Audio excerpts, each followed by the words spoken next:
বন্ধুরা, মাছ তো অনেকভাবেই খেয়েছো রুই মাছ, তবে এই শীতের সময় এই রেসিপিটা তোমরা একবার হলেও বানিয়ে নাও, তাহলে বুঝতে পারবে যে কতটা মজাদার হয় এই রেসিপি।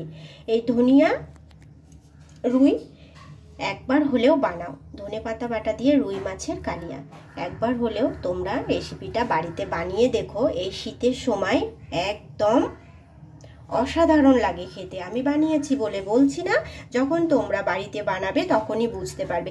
সেই জন্য প্রথম থেকে শেষ পর্যন্ত ভিডিওটা তোমাদেরকে দেখতে হবে।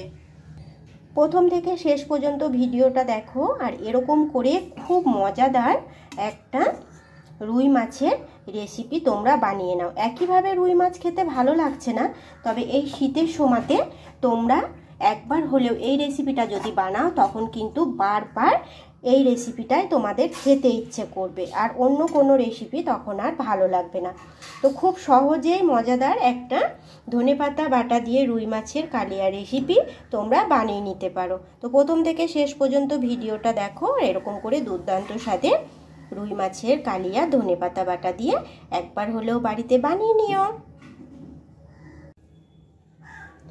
বন্ধুরা, তোমরা সব কেমন আছো? আশা করছি ভালো আছো এবং সুস্থ আছো। দেখো, তোমাদের সামনে আবারও আমি একটা নতুন রেসিপি নিয়ে এসেছি। আশা করছি তোমাদের অনেক ভালো লাগবে। এখানে দেখো, কিছুটা আমি মাছ নিয়ে নিয়েছি। এটা বেশ বড় একটা মাছ ছিল, সেটাই বাজার থেকে কেটে নিয়ে এসেছিল। গোটা মাছটাই নিয়েছিল, তবে বাজার থেকে কেটে নিয়ে এসেছিল। এখানে আমি কিছুটা নিয়ে নিয়েছি। এই মাছ দিয়ে এই শীতের একটা রেসিপি তোমাদেরকে বানিয়ে দেখাবো। একবার হলেও শীতের সময় তোমরা এইভাবে মাছ বানিয়ে দেখো, আশা করছি তোমাদের অনেক ভালো লাগবে, আর তখন বারবার এইভাবে বানিয়ে খেতে ইচ্ছে করবে। তো প্রথম থেকে শেষ পর্যন্ত ভিডিওটা দেখতে থাকবে, তাহলে বুঝতে পারবে যে রেসিপিটা কতটা মজাদার। এখন এর মধ্যে আমি অল্প একটু লবণ হলুদ মাখিয়ে নেব। এখানে মাছের মধ্যে আমি লবণ হলুদ নিয়ে নিয়েছি, তবে মাখাইনি। আর এই যে লেজাটা ছিল মাছের, সেটাও আমি নিয়ে নিয়েছি। তো সেটাতেও ভালোভাবে একটু আমি লবণ হলুদ মাখিয়ে নেব। দেখো, অনেকটাই বড় মাছটা ছিল, আমি বলেছিলাম। তো লেজাটাও ভাবলাম আমি এর মধ্যে দিয়ে রান্নাটা করে নেব। আর এইভাবে ভালোভাবে লবণ হলুদটা মাখিয়ে নেব। অনেক পরিমাণে তোমরা হলুদ নেবে না, অল্প করে দিয়ে নেবে। এতে করে দেখবে মাছটা খুব ভালো ভাজা হয়। যখনই হলুদটা বেশি পরিমাণে দিয়ে দেবে, তখনই দেখো কড়াইয়ের মধ্যে না লেগে যায়। তো যতটা পরিমাণ তোমরা হলুদটা কম দেবে, মাছটা কিন্তু ভাজাটা খুব ভালো হবে। মাছে তো ভালোভাবে লবণ হলুদ আমি মাখিয়ে নিয়েছি, এবং দেখতেও দেখো খুব সুন্দর লাগছে। দিকে আমি একটা কড়াই বসিয়ে নিয়েছি। কড়াইটা ভালোভাবে গরম হতে দেব, আর এর মধ্যে দিয়ে নেব খানিকটা তেল। আমি বেশ খানিকটা তেল দিয়ে নিয়েছি, আর তেলটা ভালোভাবে গরম হতে দেব।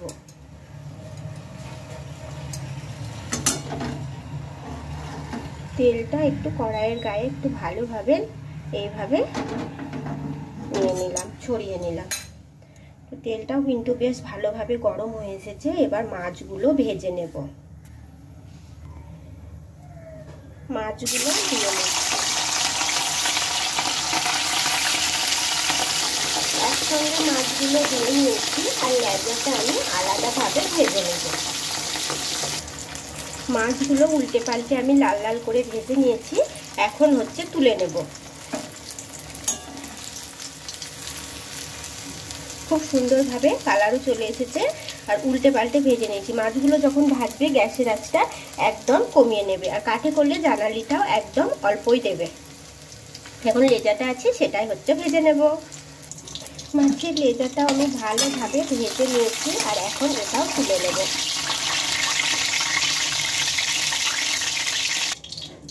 সবগুলো মাছ আমি ভেজে তুলে নিয়েছি, দেখো। আর খুব সুন্দরভাবে কিন্তু মাছগুলো আমি ভেজে নিয়েছি। মাছ রান্না করতে যে উপকরণগুলো লাগবে, এটা হচ্ছে পেঁয়াজ কুচি, আর যেই মটরশুঁটির দানাগুলো একটু নরম, সেগুলোই আমি নিয়ে নিয়েছি, শক্তটা নয়। এর থেকে আর একটা মোটা থাকে এবং সেগুলো একটু শক্ত হয়। আর এখানে নিয়ে নিয়েছি কিছুটা টমেটো কুচি। এটাই হচ্ছে না বন্ধুরা, এই মাছ যে বলেছি আমি শীতের সময় একবার হলেও এটা তোমরা বানাবে। এই দেখো, এখানে নিয়েছি কিছুটা পরিমাণ ধনেপাতা বাটা। তো ধনেপাতা বাটা দিয়ে রুই মাছের কালিয়া বানিয়ে তোমাদেরকে আজকে আমি দেখিয়ে নেব। আশা করছি অনেক ভালো লাগবে, আর এই রেসিপিটা তোমরা অনেকেই বানাওনি। তো প্রথম থেকে শেষ পর্যন্ত ভিডিওটা দেখবে। মাছ ভেজে নিয়েছি, সেটাই তেলটা থেকে গিয়েছে অনেকটা পরিমাণে, আর এইটুকু তেল লাগবে। এখন দিয়ে নেব হচ্ছে কালো জিরে। তো কালো জিরেটা দিয়ে নিলাম। কালো জিরেটা দিয়ে নেওয়ার পরে এখন দিয়ে নেব আমি পেঁয়াজের টুকরোগুলো। এই যে পেঁয়াজটা দিয়ে নিচ্ছি। একটু সরু সরু করে পেঁয়াজগুলো আমি গোল গোল করে কেটে নিয়েছি, লম্বা লম্বা করে কাটিয়ে নিচ্ছি। আর পেঁয়াজগুলো একটু সরু সরু করে কেটে নিতে হবে। দেখো পেঁয়াজটা একটু কালার আসতে দেব, ততক্ষণ একটু ভেজে নেব, যতক্ষণ না কালার আসে।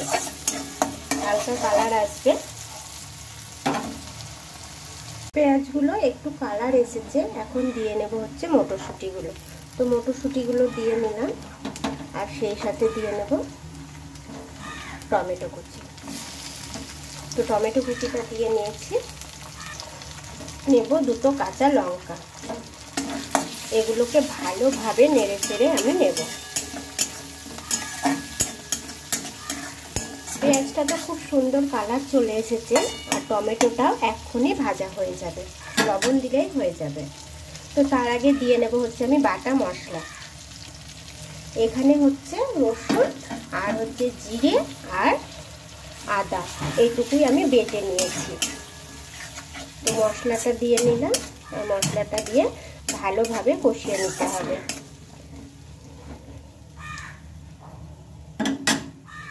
এখন দিয়ে নেব স্বাদ মতন লবণ, হলুদ গুঁড়ো,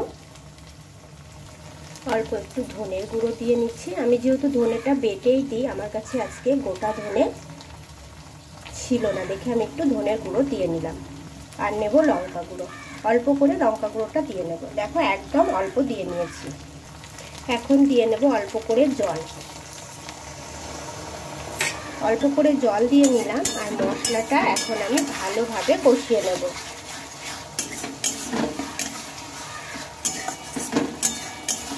সব উপকরণ একে একে আমি দিয়ে নিয়েছি। এবার মশলাটা কষাতে হবে। তো মশলাটা ভালোভাবে যতক্ষণ না কষিয়ে নেবে, কিন্তু এটা খেতে ভালো হবে না, আর মশলার গন্ধটা রয়েই যাবে। সেই জন্য মশলাটা আগে ভালোভাবে কষিয়ে নিতে হবে। তোমরা এইভাবে ধনেপাতা বাটা দিয়ে মাছের কালিয়াটা একবার করে দেখো, তোমাদের অনেক ভালো লাগবে। শীতের সময় ভীষণ ভালো লাগে। আমি তো এইভাবে প্রায় বানাই, ভাবলাম তোমাদের সাথে শেয়ার করে নিই, তাই আমি তোমাদের সাথে শেয়ার করছি।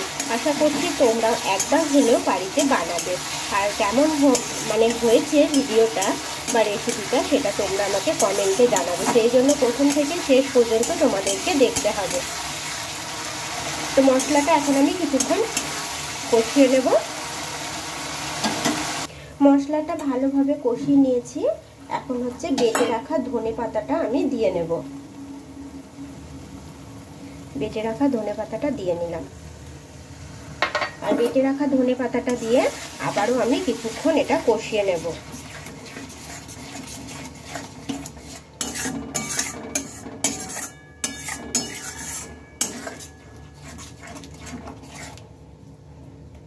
দেখো বন্ধুরা, এটা আমি আবারও কিছুক্ষণ কষিয়ে নিচ্ছি। ধনেপাতা দিয়ে আবারও এটা কিছুক্ষণ ভালোভাবে কষিয়ে নিতে হবে। দেখো মশলাটা থেকে যতক্ষণ না তেল ছেড়ে দেয়, এটা আস্তে আস্তে তেল ছেড়ে দিচ্ছে, কিন্তু তবুও কিছুক্ষণ কষিয়ে নিতে হবে। এইভাবে তোমরা শীতের সময় একবার রুই মাছের রেসিপিটা বানিয়ে দেখো ধনেপাতা দিয়ে, তোমাদের অনেক ভালো লাগবে, আর খুব খুব খুব মজাও হবে।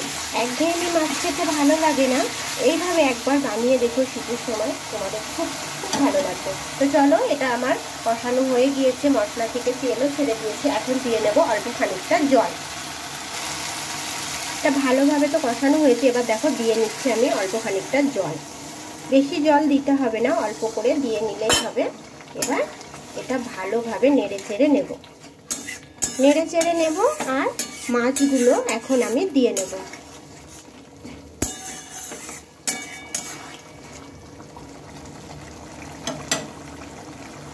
গ্রেভিটা ফুটে এসেছে, দেখো এবার মাছ ভাজাগুলো আমি দিয়ে নিলাম। সব মাছগুলো একসাথে দিয়ে নিয়েছি, আর গ্যাসের আঁচটা একদম আমি কমিয়ে নিয়েছি। কমিয়ে নিয়ে এই মাছগুলো গ্রেভির সাথে উল্টে পাল্টে একটু মিশিয়ে নিতে হবে। দেখো আমি ভেজেছিলাম যে জয়েন্ট ছিল, সেই জয়েন্টটা পুরো লেগেই আছে, ছেড়ে গিয়েছে। তো এইভাবে মাছের গায়ে গ্রেভিটা ভালোভাবে তোমরা উল্টে পাল্টে মানে লাগিয়ে নেবে। দেখো এই দেখো, ভীষণ মজাদার, খুব খুব খুব ভালো লাগে। তোমরা একবার হলেও রেসিপিটা তৈরি করো, তাহলে বুঝতে পারবে যে কতটা মজাদার। ছোট থেকে বড় সকলে কিন্তু এই রেসিপি থাকলে আর কোনো কিছু নেবে না, এটা দিয়ে ভাত খাওয়া হয়ে যাবে এই শীতের সময়। ধনেপাতা তো অনেকেই পছন্দ করে, কিন্তু এইভাবে একবার বানিয়ে দেবে, দেখবে বারবার তখন এই রেসিপিটা বানাতে ইচ্ছে করবে বা বানাতে বলবে। বন্ধুরা দেখো মাছটা তো হয়ে গিয়েছে। আর দেখো লেবু নিয়ে নিয়েছি, বড় সাইজের একটা লেবু নিয়েছি। সেই লেবু থেকে আমি অর্ধেকটা লেবু কেটে নিয়েছি। এই লেবুর রসটা এখন হচ্ছে দিয়ে নিতে হবে। উপর দিয়ে লেবুর রসটা আমি দিয়ে নিলাম। পুরো লেবুটা আমি দেব না, আমি একটা লেবুকে 3 টুকরো করেছি, 1 টুকরো দিয়ে নিয়েছি। আর এই ছোট সাইজের আর একটা টুকরো আমি দিয়ে নিলাম। তোমরা চাইলে লেবুটা নাও দিতে পারো, তবে যদি না দাও এটা কিন্তু খেতে অতটাও ভালো হবে না। অল্প হলেও দেবে, 1 টুকরো হলেও তোমরা দিয়ে নেবে। এইরকম একটা টুকরো হলেও তোমরা দেবে, আর না হলে এরকম টুকরোটাও তোমরা দিয়ে নিতে পারো। তবে মাছটা যদি একটু বেশি হয় এরকম একটা টুকরো দিয়ে নিতে পারো। এবার আবারও একটু আমি নেড়ে চেড়ে নেব। দেখো কালারটা ভীষণ সুন্দর এসেছে।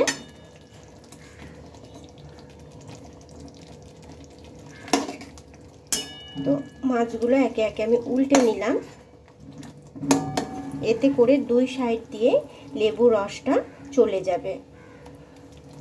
দেখো খুব সুন্দর হয়েছে, একদম গ্রেভি করে এটা তৈরি করতে হবে। ধনেপাতা দিয়ে রুই মাছের কালিয়া খুব সহজেই হয়ে যায় আর ভীষণ ভালো লাগে। তোমরা একবার হলেও তৈরি করো। নতুন বন্ধুদেরকে বলছি প্লিজ চ্যানেলটিকে সাবস্ক্রাইব করো, আমার পাশে থেকো। ভালো লাগলে লাইক কমেন্ট করো, বন্ধুদের সাথে শেয়ার করো। আর পুরাতন বন্ধুদেরকে অসংখ্য ধন্যবাদ আমার পাশে থাকার জন্য আর আমার ভিডিও দেখার জন্য। তো নতুন বন্ধুদেরকে আবারও বলছি, ভিডিও যদি ভালো লাগে আমাকে কমেন্টে জানাতে ভুলো না যে রেসিপি কেমন হয়েছে বা তোমাদের কেমন লেগেছে। এইভাবে তোমরা রেসিপি তৈরি করেছো নাকি সেটাও আমাকে জানাবে। তো আজকের মতো টাটা বন্ধুরা, ভালো থেকো, সুস্থ থেকো। আবারও আসবো আমি নতুন কোনো এক রেসিপি নিয়ে। ততক্ষণে সকলে ভালো থেকো।